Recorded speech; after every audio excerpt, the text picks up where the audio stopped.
গ্রীষ্মকাল রচনা। আমাদের ছোট নদী চলে বাঁকে বাঁকে, বৈশাখ মাসে তার হাঁটু জল থাকে। বৈশাখ আর জ্যৈষ্ঠ মাস হলো গ্রীষ্মকাল। কি ভয়ঙ্কর সূর্যের তেজ তখন! নদী, খাল, বিল, পুকুর সব শুকিয়ে কাঠ ফাটা। আগুনের হলকা নিয়ে বাতাস যেন আরও অসহ্য হয়ে ওঠে। খাঁ মাঠে চোখ মেললে যেন দেহ মনে আলস্য আসে। পাখিরা গাছের পাতায় বিশ্রাম খোঁজে। গ্রীষ্মের দুপুরকে মনে হয় আগ্নেয়গিরির লাভা। গ্রামের রাস্তার ধুলোকে মনে হয় যেন আগুনের গুঁড়ো।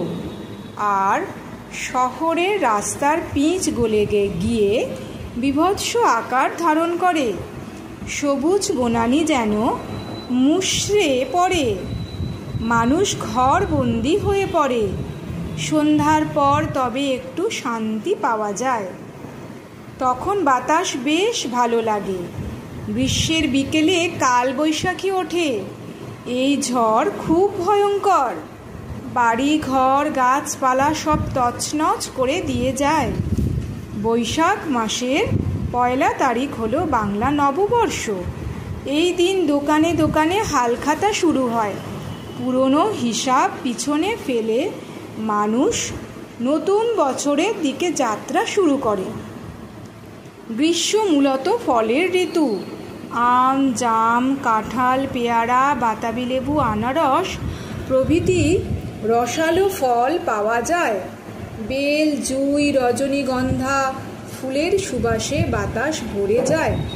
নববর্ষ ছাড়া অক্ষয় তৃতীয়া, জামাই ষষ্ঠী প্রভৃতি হলো গ্রীষ্মের উৎসব।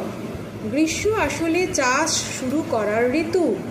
এই সময় আউশ ধানের বীজ বপন করা হয়। নতুন জলধারার স্পর্শে ধানের কচি কচি চারাগুলো হাওয়ায় মাথা দোলায়। বাংলার অন্যতম অর্থকরী ফসল পাটের চাষ করা হয় এই গ্রীষ্ম ঋতুতেই।